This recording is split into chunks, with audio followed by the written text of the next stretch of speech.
Hello, here is a super quick video on how to embed a Figma prototype into a Figma slide.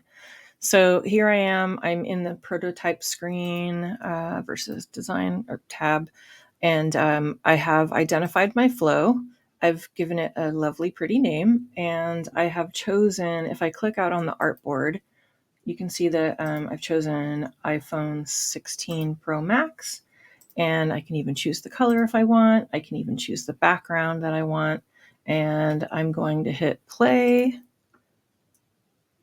just to kind of load this into my recent files. Then I can jump back to my slides.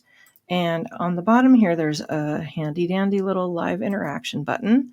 I can click this. I've got 4 different options. I'm going to click on prototype.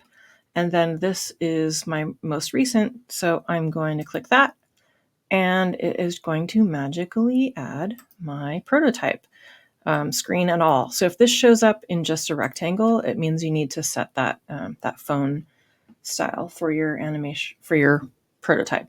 So now if I hit play, I'll just do present.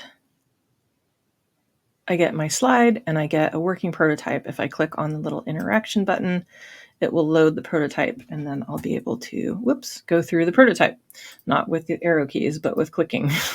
All right. Thank you.